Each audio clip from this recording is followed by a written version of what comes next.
20 जुलाई से संसद का मानसून सत्र शुरू होने जा रहा है, लेकिन सत्र शुरू होने से ठीक एक दिन पहले दिल्ली में सियासी माहौल गर्मा गया है।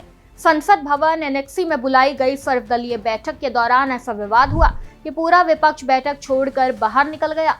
हालांकि कुछ देर बाद इसे सांकेतिक विरोध बताते हुए विपक्षी नेता फिर बैठक में लौट आए। आखिर ऐसा क्या हुआ कि संसद सत्र शुरू होने से पहले ही सरकार और विपक्ष आमने सामने आ गए? आइए समझते हैं पूरी कहानी। नमस्कार, मैं हिमांशी राजपूत और आप देख रहे हैं भारत एक्सप्रेस डिजिटल। दिल्ली स्थित संसद भवन एनेक्सी में रविवार को मानसून सत्र से पहले सर्वदलीय बैठक आयोजित की गई। इस बैठक में सरकार की ओर से सभी राजनीतिक दलों को आमंत्रित किया गया था, लेकिन बैठक शुरू होते ही विवाद खड़ा हो गया।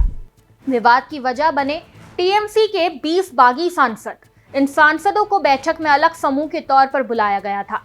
ये सांसद अब एनसीपीआई नाम के नए दल से जुड़े हुए हैं।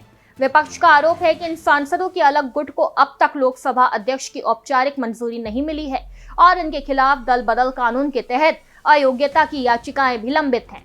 ऐसे में इन्हें अलग दल के रूप में बैठक में बुलाना नियमों के खिलाफ है। टीएमसी सांसद महुआ मोइत्रा ने कहा कि Congress, Samajwadi party, DMK, JMM, आम आदमी पार्टी, नेशनल कॉन्फ्रेंस, वामपंथी दल और शिवसेना यूबीटी समेत पूरे विपक्ष ने इसी मुद्दे पर बैठक से वॉकआउट किया। उन्होंने आरोप लगाया कि टेबल ऑफिस की सूची में टीएमसी की संख्या 28 दिखाई गई, जबकि 20 बागी सांसदों के विलय को अभी तक स्पीकर की मंजूरी नहीं मिली है। उन्होंने ये भी कहा कि 91वें संविधान संशोधन के बाद अलग गुट की व्यवस्था समाप्त हो चुकी है। ऐसे में इन सांसदों को किस आधार पर बुलाया गया?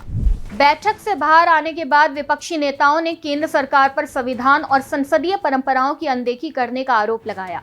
कांग्रेस सांसद प्रमोद तिवारी ने कहा कि ये वॉकआउट संविधान की रक्षा के लिए किया गया है और अंतिम फैसला आने से पहले बागी सांसदों को अलग मान्यता देना असंवैधानिक है।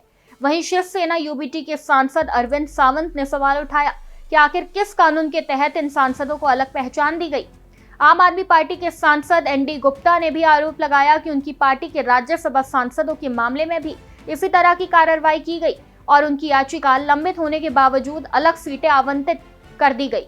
दूसरी ओर एनसीपीआई में शामिल हुए बागी सांसद काकोली घोष दस्तीदार ने सरकार के फैसले का समर्थन किया। उन्होंने कहा कि उनका उद्देश्य सिर्फ अपने क्षेत्र और राज्य के विकास के लिए काम करना है। उन्होंने बताया कि सभी जरूरी दस्तावेज संबंधित अधिकारियों को सौंपे जा रहे हैं और वे नियमानुसार प्रक्रिया पूरी कर रहे हैं। हालांकि कुछ देर के विरोध के बाद विपक्षी दलों के नेता दोबारा सर्वदलीय बैठक में शामिल हो गए। विपक्ष ने साफ किया कि उनका वॉकआउट सिर्फ सांकेतिक विरोध था।